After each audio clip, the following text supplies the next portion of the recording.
refém da vingança, irmã do desespero, rival da esperança. Pode ser causada por vermes imundanas e o espinho da flor. Cruel que você ama, amante do drama, vem pra minha cama por querer, sem me perguntar, me fez sofrer. Eu que me julguei forte, eu que me senti sereno fraco quando outras delas vi. Se o barato é louco e o processo é lento, no momento deixa eu caminhar contra o vento. Que adianta eu ser durão e o coração ser vulnerável? O vento não, ele é suave, mas é frio e implacável. Borrou a letra triste do poeta. E aí galera, tudo tranquilo? A gente começa agora mais um episódio do Periferia Respira, essa parceria aqui com a Band News Difusora, sempre trazendo personagens e iniciativas que fazem a diferença nas comunidades, nas periferias da capital amazonense e de todo o estado do Amazonas. Hoje a gente está aqui com mais uma entrevistada muito especial. Dessa vez a gente traz aqui no Periferia Respira. Eu vou deixar seguir o protocolo, vou deixar ela se apresentar, claro, e vocês vão adorar esse personagem. Obrigada pelo convite que me foi formulado para estar aqui presente, falando de literatura, né? Arte, cultura, oriunda da periferia. Então estou aqui à disposição, tá? Seu nome, o que você faz? Márcia Antonelli, transcritora, é assim que eu me defino, né? E é assim que eu me apresento ao público leitor, quando estou apresentando as minhas obras, nos eventos, vendendo, né? Então, transcritora é interessante porque é um neologismo, eu acabei criando um neologismo, uma palavra nova, né? É a junção da palavra trans, mulher trans, eu sou uma mulher trans, com o ofício da escritora. Então eu juntei essas duas palavras, criei transcritora. E tem dado certo, né? É engraçado isso. Certo, Márcia. Quantos anos você tem? Eu queria começar um pouquinho lá do início, um pouquinho da sua história, para falar um pouco sobre a sua infância, onde você nasceu, onde você cresceu, qual foi o cenário que você cresceu e, claro, qual é a sua quebrada que você guarda no seu coração. Bom, eu nasci num bairro tradicional de Manaus, né, chamado Educandos. Nasci ali bem no Porto das Catraias mesmo, atravessando aquelas catraias, né? E um bairro boêmio, né? A gente tem que sempre lembrar disso. Educandos ainda continua mantendo aquela tradição boêmia. E dali eu trago muitas histórias da minha infância, né? Da minha adolescência. Eu vivi até meus 40 anos lá no Educandos.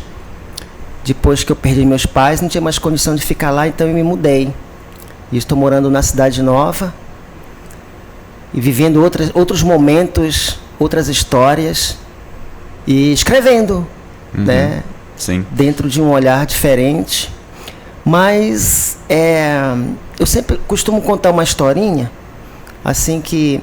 Como é que surgiu essa minha paixão pela escrita, né? Sim.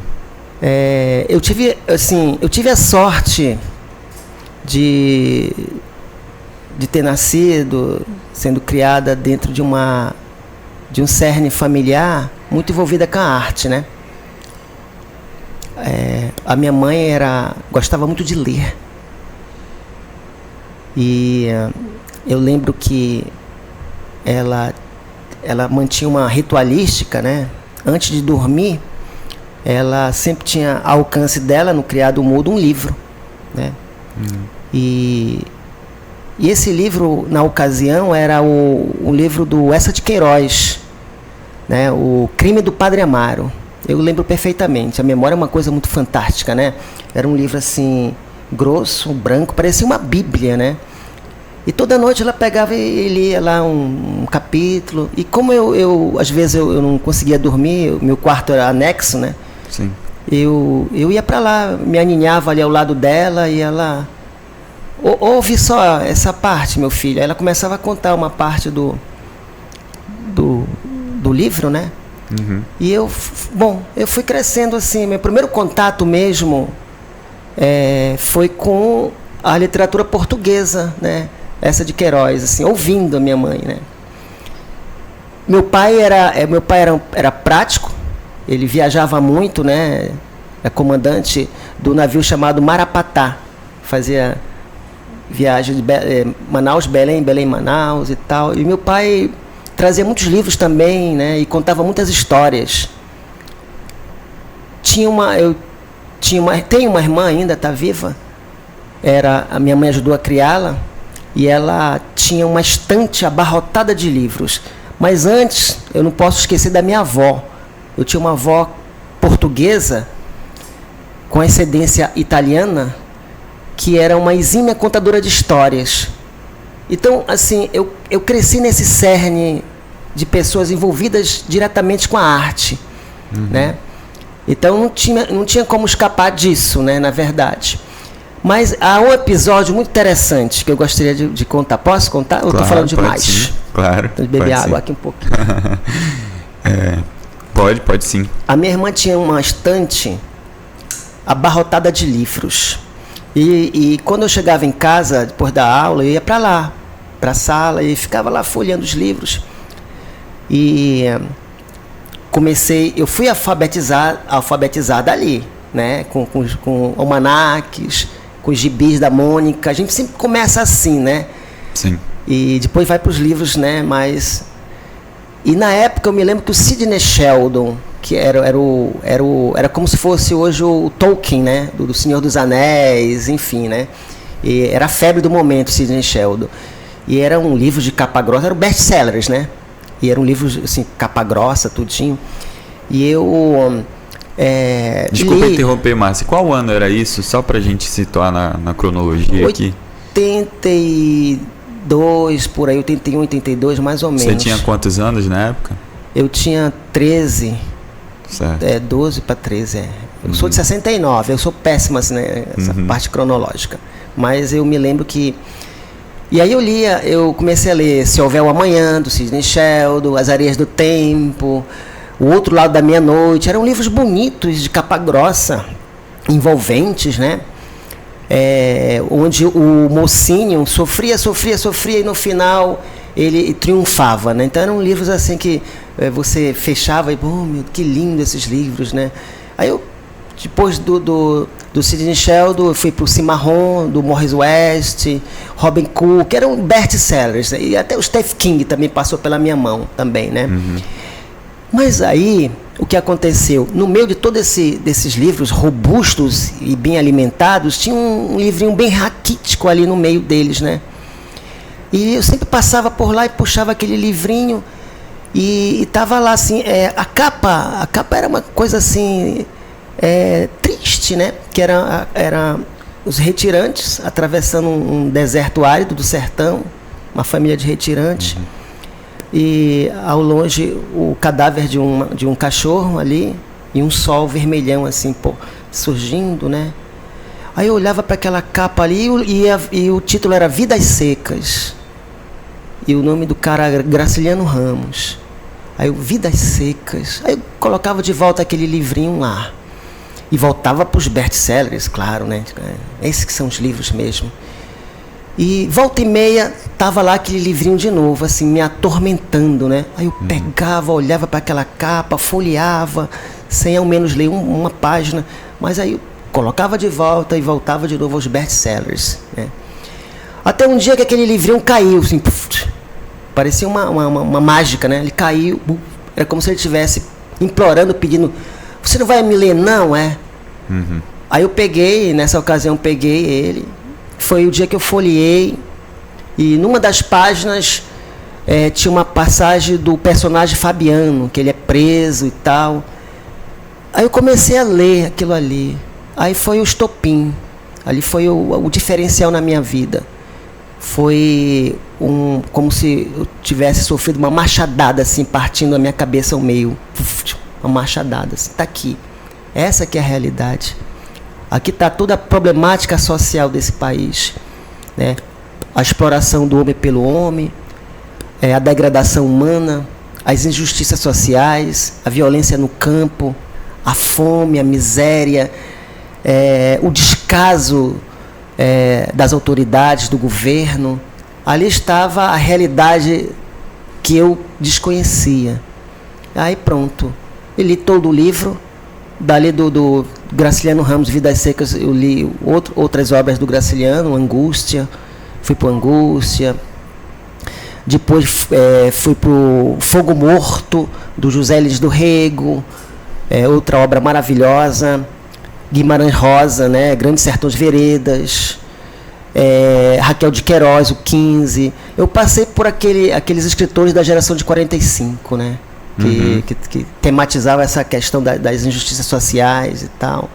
Depois fui para Clarice, fui evoluindo de certa forma, não desmerecendo, é claro, os best-sellers. Eles foram importantes para mim, né? Não, então dali eu fui pro literatura mais universal, assim, eu diria, né? Para os russos. Os russos são fundamentais também, né? No meu processo enquanto leitora, né? Enquanto escritora. E a literatura russa, de certa forma, me humanizou muito, né? Você lê Dostoiévski, é imprescindível não ler esses caras. Para quem se arvora a escrever, a criar, esses caras são fundamentais, né? A literatura russa, os franceses também são muito bons. Enfim, aí eu fui galgando outras leituras, né? Outros degraus. E isso foi muito válido, assim, né? E aí, um dia eu disse, não, eu vou escrever também, né? Sim. Eu vou começar a escrever. Eu já escrevia umas coisas tolas, assim, né? Eu até copiava algumas coisas assim, né? Ainda não tinha aquela coisa original, aquela personalidade, né? Que todo escritor precisa ter. Mas esse é um processo de maturação e tal. Em 1988, eu participei de uma coletânea no Sesc e era um livro, foi a minha primeira publicação num livro, uma coletânea de contos da moçada daqui da terra, né? E daí eu nunca mais parei. Qual foi a sua primeira obra, assim, desse evento? Foi Contos Amazônicos, se não me falha a memória. Eu não tenho mais... Mas sempre baseado em contos, né? Sempre, A minha linha de atuação literária é a prosa. Então eu escrevo contos... Comecei escrevendo contos mesmo, né? Sim. Depois fui para crônica e estou escrevendo algumas novelas agora, ensaios também, né? Ensaios, porque eu vejo que a gente, enquanto escritor, a gente tem que explorar vários segmentos da literatura, não tem que se firmar apenas em um gênero, né? Sim. Pelo menos eu sou assim, eu sou muito inquieta. Eu só não escrevi, eu já escrevi 3 romances, mas está tudo engavetado, eu não consegui ainda concluí-los ainda, né? Mas meu sonho é, pelo menos, antes de morrer, deixar um romance, né? Pronto, aí é um desafio escrever um romance, né? Mas escrever contos é muito mais difícil, é muito mais complicado escrever contos. Então, o que eu escrevo, os meus contos... são vários temas que eu exploro, né? Mas isso a gente vai conversar. Claro, a gente vai já trazer. Hoje a Márcia trouxe aqui pra gente diversas obras dela aqui, trabalhos. A gente deixou até aqui estendido na mesa para quem está só ouvindo. Depois pode ver no YouTube lá da Band News Difusora os livretos que ela trouxe aqui pra gente. Daqui a pouco ela vai ler uma dessas obras pra gente. Mas, Márcia, eu também queria saber um pouco, você estava contando sobre essa sua descoberta da leitura, suas bases, mas como é que foi também esse seu crescimento voltado para o lado social, escola, a sua educação na escola, as pessoas que você conheceu ao longo desse tempo, e principalmente também a gente fala sobre conhecer e também ter uma base, né, de pessoas que lhe colocam ali para cima, além, claro, do seu ciclo familiar. Eu acho que a escola, ela é fundamental, né? Ela é fundamental. Toda a escola tem que incentivar, né, os alunos, principalmente a lerem, a pegarem o gosto pela leitura. Eu tive sorte de ter 3 professores que foram fundamentais. Eu tive na 4ª série, uma professora, ela era aquela católica, né? Chegava assim, Eu estudei eu não sei se eu vou denunciar a minha idade aqui, acho que melhor não, né? Ela era naquela época que o professor adentrava a sala de aula e você tinha que levantar, todos levantar, aquela coisa meio que regime militar, né? Todos tinham que, boa tarde, bom dia, professor e tal. Aí sentávamos e essa professora, ela sempre pedia pra gente escolher um aluno assim, para ler um trecho da Bíblia. Não só ler um trecho da Bíblia, mas interpretar também. Você lia e depois você falava o que você tinha entendido, né? E era uma professora que incentivava a leitura. Essa professora foi na 4ª série que eu tive. Mais tarde eu tive uma... Qual era a escola? Foi Machado de Assis. Machado de Assis. No Educandos. Escola com nome de escritor, né? Machado de Assis. Aí mais tarde eu tive uma outra, isso foi no Estelita Tapajós também. A minha formação é toda em escola estadual, né? Sim. Lá do bairro mesmo. Meu primeiro grau, segundo grau. E eu tive uma outra professora que ela era muito rígida também e trabalhava muito produção de textos. E botava a moçada para escrever mesmo, sabe? Para criar textos, redação. Ela trabalhava muito, ela era muito exigente na redação, que eu acho que hoje não vejo isso, né, nos educadores, né? Eu sinto que não tem que trabalhar essa questão de produção de texto, leitura, muita leitura nas escolas, redação, né? Sim. E uma terceira professora foi na escola técnica também, né? Que ela também, uma professora de língua portuguesa, que também ela incentivava muita leitura. A gente tinha que escolher uma obra para ir lá na frente, ler um trecho da obra e conversar sobre a obra, né? Como você interpretou aquilo. Então, tudo isso é importantíssimo. Para mim, pelo menos, foi muito, muito importante no meu processo de formação, enquanto leitora, enquanto escritora. Então começa por aí mesmo. As escolas, elas precisam incentivar. É dali que a gente começa a pegar gosto mesmo pela literatura. E isso, infelizmente, eu não estou vendo. E eu passei por... Eu fui professora também. Agora eu não estou atuando na área de educação, porque eu abdiquei de tudo só para viver de literatura. Mas eu passei por várias escolas, como professora de língua portuguesa também, né? Que minha graduação foi em letras. E eu percebi isso. Percebi nos colegas, né, da mesma área, eu percebi que não, né, preciso ainda de um estímulo maior. Senão, esses alunos leem por ler, aí chega numa universidade, quando chegam, né? Sim. Aí penam muito, né? Certo, Márcia. A gente trouxe aqui a sua base, você falou aí sobre as suas inspirações, e eu queria também saber quando foi que começou a transformação, né? Claro que a gente fala de diversas situações, de pessoas que nascem já com essa orientação. Mas, Márcia, quando o Márcio virou Márcia e quando foi que você despertou para esse mundo que você podia ser quem você realmente era desde quando você nasceu? Eu acho que a Márcia, ela sempre habitou dentro de mim, na verdade, né? Desde que eu comecei a perceber que existia um elemento feminino, uma essência feminina dentro de mim, foi muito cedo. Acho que meus 10, 11 por aí, ou menos, né? Eu sempre senti alguma coisa assim.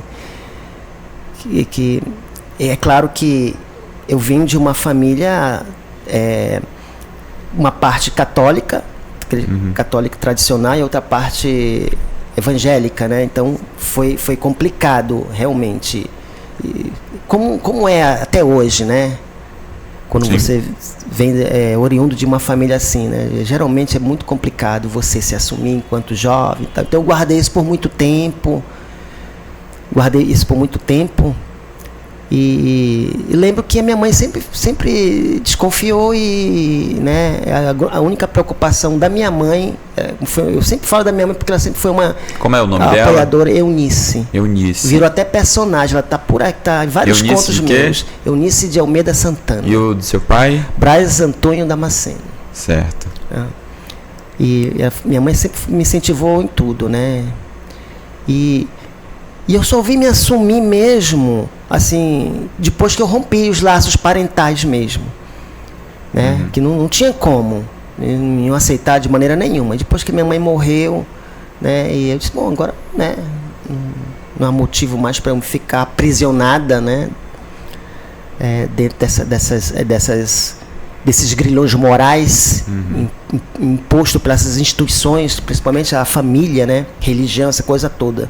Então eu resolvi matar minha família de forma metafórica, evidentemente, para poder me libertar e para poder me assumir. Me assumir, assim, como mulher aos 40 anos mesmo, né? Assim, agora eu vou para a rua, vou cuidar da minha vida, viver daquilo que eu gosto, da minha literatura, e enfrentar mesmo a sociedade, porque é uma luta, não é fácil. Não é fácil. Sim. É uma luta. Luta contra tudo mesmo, né? E eu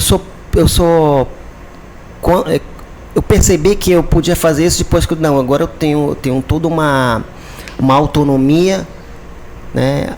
A minha personalidade está nesse sentido, nesse aspecto, formada mesmo, então eu estou pronto para a luta, né? O momento mais difícil foi na época que houve essa mudança da política, que realmente ficou muito difícil, muito complicado mesmo, né? Eu passei por situações assim bem vexaminosas, questão de ameaças mesmo. Foi um momento acho que para todo mundo, né? A questão do vírus também, o panorama político, né? Mas eu sempre me apoiei mesmo. A minha ferramenta de luta sempre foi a literatura, foram as palavras. E a literatura sempre salva a gente, né? Sempre nos fortalece, né? É a nossa ferramenta mesmo de luta mesmo, de resistência, né? Certo, Márcia. Só para a gente recapitular, a sua mãe faleceu, você tinha quantos anos, mais ou menos? A minha mãe, ela faleceu em 2009. 2009. Tudo bem. Márcia, agora você pode terminar. Não, é isso mesmo. Certo, agora a gente vai passar agora para os seus trabalhos. Para quem não conhece, a Márcia é uma figura muito marcante, porque sempre que você passa aqui no Largo, alguém já percebeu que a Márcia está com os livretos dela, com as obras dela, abordando as pessoas, abordando turistas, visitantes aqui do centro de Manaus, aqui no entorno do Teatro Amazonas, divulgando o trabalho dela e também vendendo, né, Márcia? Como foi que surgiu essa vontade de abordar as pessoas, mostrar o seu trabalho, explicar o seu trabalho e também conquistar, né, diversos fãs aí que conseguem receber? Ontem mesmo eu estava fazendo uma rápida pesquisa, vi um escritor, se eu não me engano, acho que era de São Paulo, que ele leu um dos seus livretos lá. Ele tem um vídeo só sobre o seu trabalho, falando a respeito disso. Como é que foi que surgiu essa ideia? Olha, eu publiquei um livro em 2001, logo que eu entrei lá na faculdade, chamado 12 Contos Amazônicos. Ele foi publicado. Primeiro eu busquei uma editora daqui de Manaus. Sim. Que me deixou quase um ano esperando.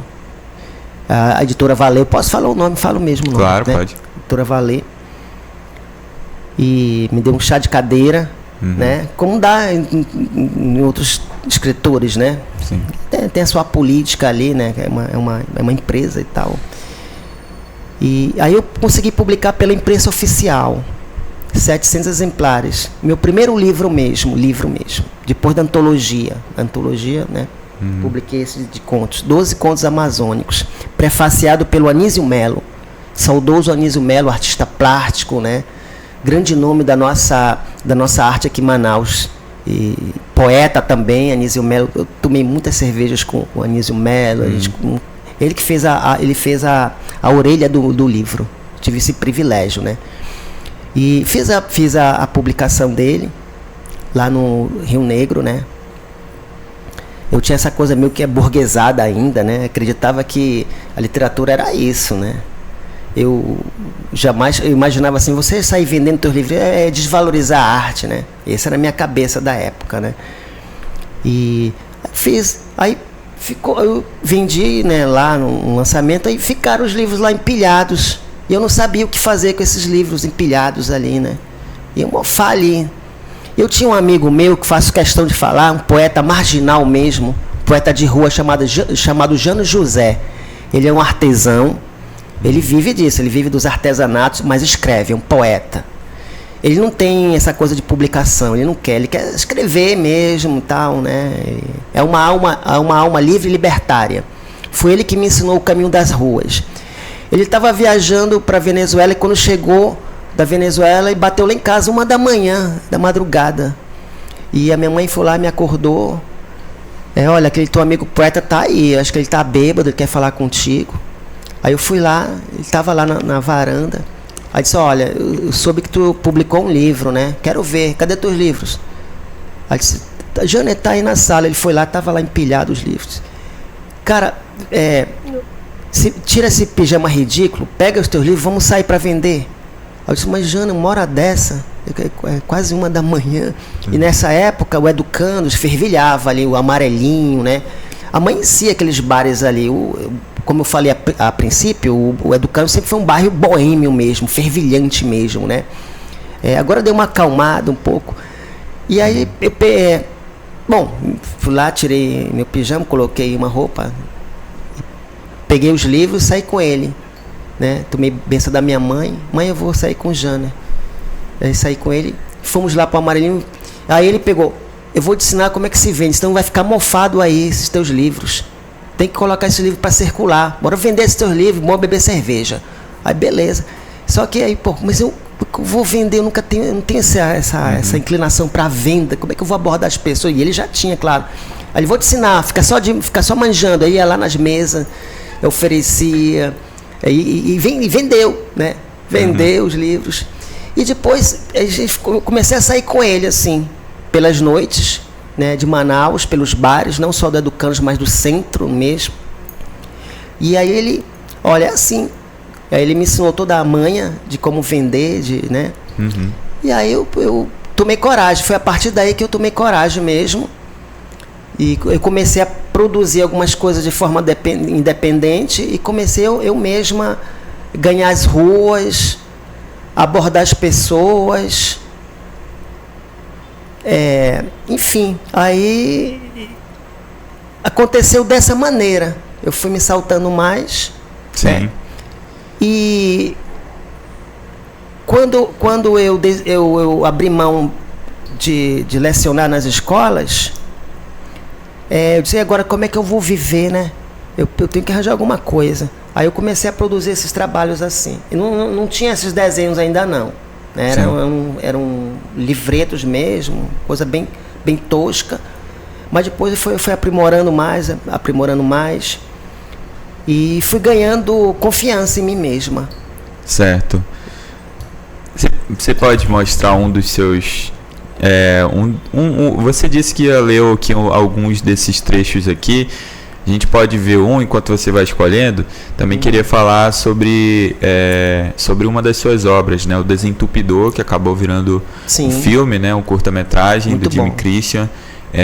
Como é que foi essa abordagem também? A gente já está chegando no final, mas dá para a gente explorar ainda essas duas ideias. Você pode escolher um desses aí. Você disse que ia ler aqui, que a gente quer. Ela até falou aqui sobre estar com medo de alguma coisa, porque a linguagem é muito potente, né? Uma linguagem periférica mesmo, é uma linguagem forte.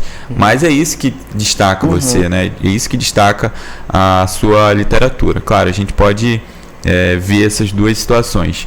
O Desentupidor, que foi um filme, uma obra baseada na sua vivência, você tinha um tio, né? E aí esse tio que lhe inspirou a produzir essa obra. E também a gente tem aqui o Deixe de Eque, se não puxa o teu Picumã, Porque Michelangelo Odiava os Pombos. São diversas obras da Márcia que você pode adquirir aí. A qual valor, Márcia? Eu costumo vender a 10 cada livretinho desse. A R$10. R$10. Preço bem acessível, bem, né? Sim. Bem aprazível. Você pegou qual aí, Márcia? Eu peguei Não Banque a Louca e Pague Logo Meu Aqué. Não banque a louco e pague logo meu aqué. Olha só. Aqui eu faço uso de expressões oriundas do Pajubá, que as meninas utilizam muito, né, para se comunicar entre si, essas gírias, essas expressões idiomáticas, de rua mesmo. E a temática é sobre as meninas trans que fazem programa mesmo na noite, nas esquinas. Claro. Lá do bairro onde atualmente estou morando, né? E sempre quando eu estou abordando as pessoas, eu costumo falar muito de cada livretinho, né? Só chegar e vender. Eu falo, olha, essa obra trata disso, né? Eu acho fundamental isso, para o leitor ter noção do que ele vai levar, do que ele vai ler, né? Então eu sempre faço a abordagem. Aqui eu falo das meninas trans mesmo, que eu conheço de forma direta ou indireta, né? E é claro, a gente acaba ouvindo as narrativas, né? Você quer ler um dos seus trechos aí, Márcia? Posso ler.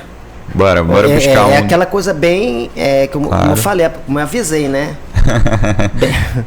Claro, pode trazer aí pra gente. Portanto, como eu ia falando, né? Essa obra da Márcia, que ela vai ler um desses trechos, mas são todas obras autorais que ela mesmo produz, e aí acaba trazendo aí essa riqueza em detalhes pra gente. Eu estive acompanhando também, Márcia, esse trecho, aliás, o Desentupidor, né, que eu vi, que é a que está mais em destaque agora, né, por conta desse filme, que foi baseado em filme. Mas são diversas. Quantas obras você tem ao todo? Eu tenho para mais de... no caso dos livretos, eu devo ter uns 60 e poucos livretinhos desse. Livros, eu tenho 5 livros publicados, livro mesmo, né? Sim.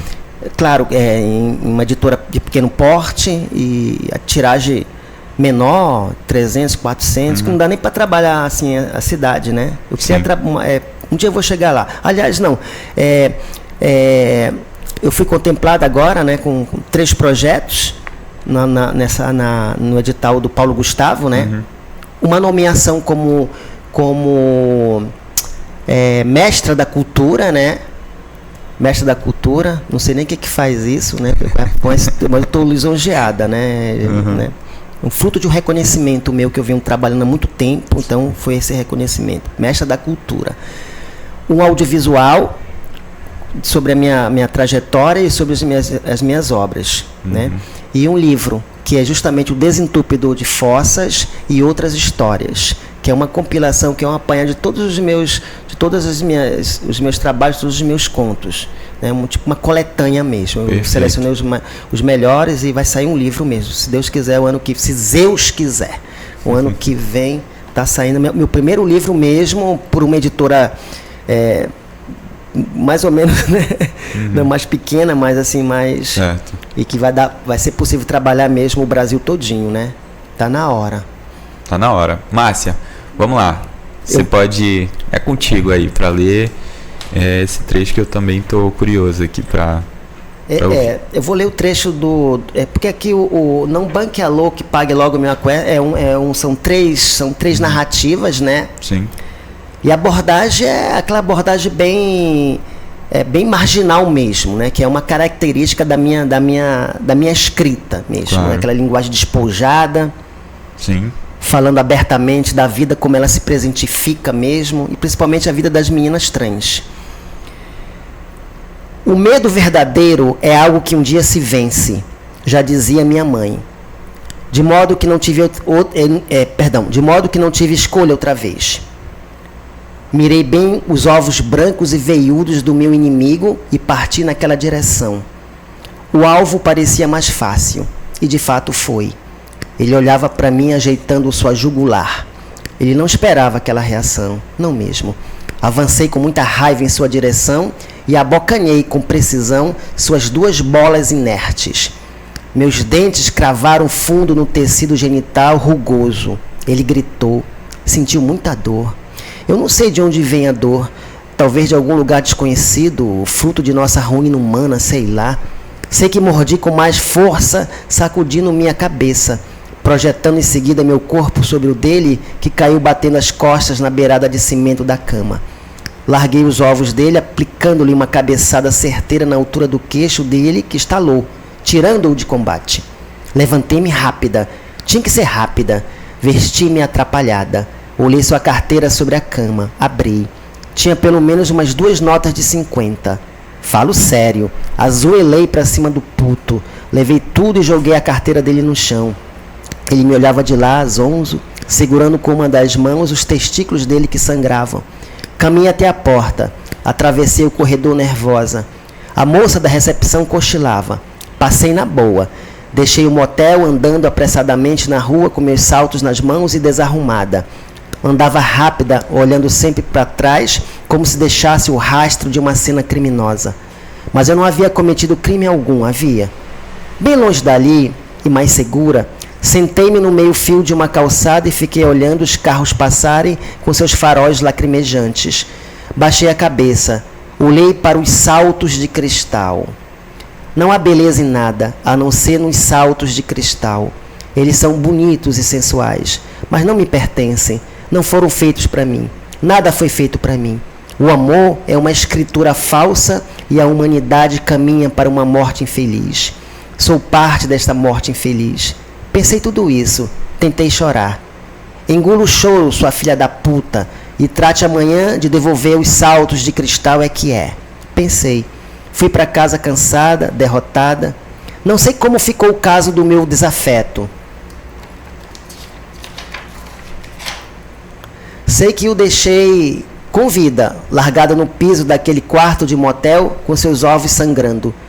E quanto a Carlos? Nunca mais tive notícias suas. Nem mais um oizinho em meu celular. Nenhum sinal. O amor é um pano encardido, espremido, largado no canto de um banheiro sujo. Não tenho sorte pro amor. Passado quase um mês ausente da pista, voltei lá com Cristal. Fazia uma noite realmente fria e neblinada. Sempre muito elegante no seu ponto, Cristal me olhava surpresa. Perguntou espantada. Mona, por onde tu andavas, criatura?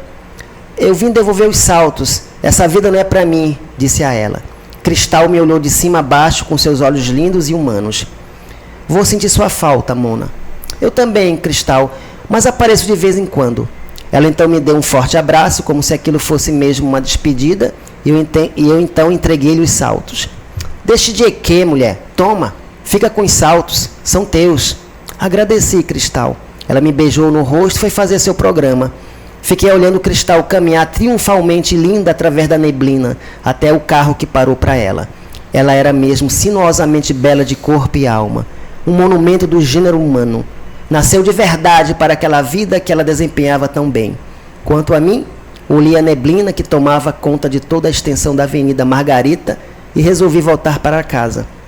Nem todo mundo é qualificado. É preciso ter vocação para certas coisas da vida. Eu não tinha vocação para ser puta, não mesmo.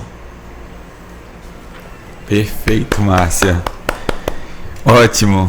Olha, esse tipo de escrita é uma escrita que eu curto muito, porque ela realmente é sem filtro, né? Não tem filtro. Uhum. Então, tudo que é real, acho que é de se admirar muito. Márcia, a gente está chegando no final aqui, mas queria que você pudesse dar suas considerações finais, mas eu queria também fazer uma pergunta que poderia instigar bastante. O que a Márcia trans diria para outros escritores, escritoras, também outras escritoras trans, quem sabe, transcritoras, mas o que a Márcia diria hoje, depois de tantas vivências, tantos fatos que ocorreram, tantos episódios, tantas lutas, né? Mas o que a Márcia diria hoje para essas escritoras, escritores, pessoas que te admiram? Tem uma coisa que tem me deixado muito satisfeita, é perceber que o mercado editorial está aos pouquinhos sendo ocupados pelas escritoras trans, né? De 2000 para cá, eu fiz um levantamento, 2000 para cá tem aumentado muito, né? Aqui em Manaus, no norte, ainda é muito tímido. Talvez aqui em Manaus eu seja a única escritora trans que está publicando, deve ter, eu espero que tenha realmente, né? Mas, assim, no quesito literatura, talvez eu seja a única mesmo, né? Que meti a cara mesmo e estou falando da realidade mesmo, que eu acho muito necessário, né? É uma ferramenta de luta isso aqui, é uma forma de você dar visibilidade mesmo às mulheres trans, que ainda são muito massacradas aqui. Aqui mata-se muitos travestis aqui em Manaus ainda, né? Sim. Então, a minha literatura, quando eu trato dessa temática, ela é uma temática de denúncia social, além de dar voz, visibilidade, né, para as meninas trans. Então, eu acho muito importante. E escrever mesmo. Escrever é ter personalidade. É se assumir enquanto pessoa e assumir a sua função também de escritora mesmo, né? Nós precisamos cada vez mais de pessoas assim, que explorem esse tema, que sejam também trans, porque eu me sinto mais à vontade, porque eu estou vivendo isso no cotidiano, no dia a dia, eu vivo essa realidade. Agora eu estou desse outro lado. Um tempo atrás eu estava do outro lado, um olhar meio masculinizado das coisas, mas agora eu estou desse outro lado, né?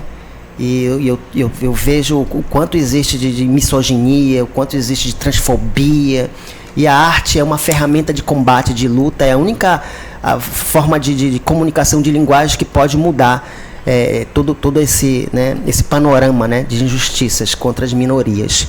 Então escrevam, porque escrever, eu sempre costumo dizer, não é só um ato político, é um ato de resistência e um ato de existência também. E periferia respira, periferia é isso. A minha literatura, ela é periférica mesmo, mas tem a sua bandeira de luta, e a gente não pode recuar de jeito nenhum. Já dizia aquele escritor japonês chamado Sun Tzu, né, o que escreveu A Arte da Guerra, né? Nós temos que avançar e nunca recuar. Bom, essa foi a Márcia que a gente entrevistou aqui, Márcia Antonelli, transcritora, e mais um episódio do Periferia Respira. Eu sempre trago aqui um trecho de uma música, algo referente ao nosso personagem, Márcia. Eu queria trazer hoje um trecho aqui de uma música da A Queda, que é da Glória Groove, que fala sobre vivem fazendo de tudo para te atingir. Eles agem como animais. Curiosidade matou o gatinho, mas essa gatona tá viva demais. Portanto, a gente chegou aqui mais um episódio do Periferia Respira na Band News Difusora. Você pode acompanhar esse episódio. Se você quer conferir essa entrevista completa no YouTube da Band News Difusora, temos o nosso Instagram do Periferia Respira também, que você pode seguir lá, @Periferia Respira. E é isso, até a próxima. Muito obrigado a todos que nos acompanharam.